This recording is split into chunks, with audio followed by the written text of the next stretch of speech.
The Arab world was at the time driven by an intense movement of translation of Greek and Latin texts, philosophical or scientific. See the work of de Gudas. The first caliphs who discovered paper in the middle of the 8th century had hundreds of works translated and attracted scientists and intellectuals to their side. The various princes, to imitate them, also became patrons. It was during this period, particularly in Baghdad, that classical Arab culture was formed, divided between Adab literary culture, ilm religious culture, and hikmah secular sciences, including medicine and philosophy. We have seen that Ibn Sina was fully part of this. He himself translated texts and was both a great doctor and a great philosopher. This cultural golden age also benefited from the emulation between Arab and Persian culture. Persian was Ibn Sina's vernacular language, but he most often wrote in classical Arabic. Finally, knowledge was highly valued socially at the time. Ibn Sina achieved high political office thanks to his intellectual qualities.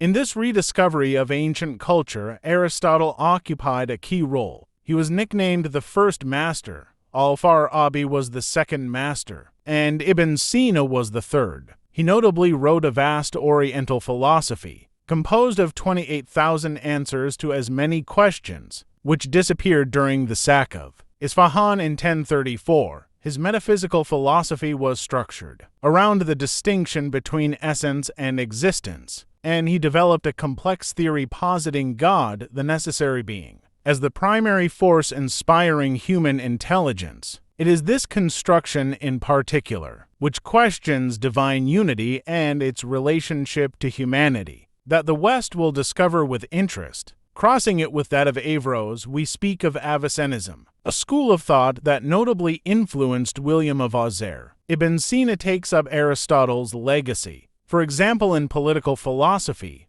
human beings are thought of as social animals. One could say that he filters Aristotelianism through the filter of monotheism. It is thanks to such reflections that the Arab world integrates and appropriates ancient philosophy. His words also become political opinions. When he writes, for example, that the successor to the prophet, the caliph, must be designated by the prophet himself and reign with the consent of the people. This is an issue that has divided the Islamic State since its beginnings.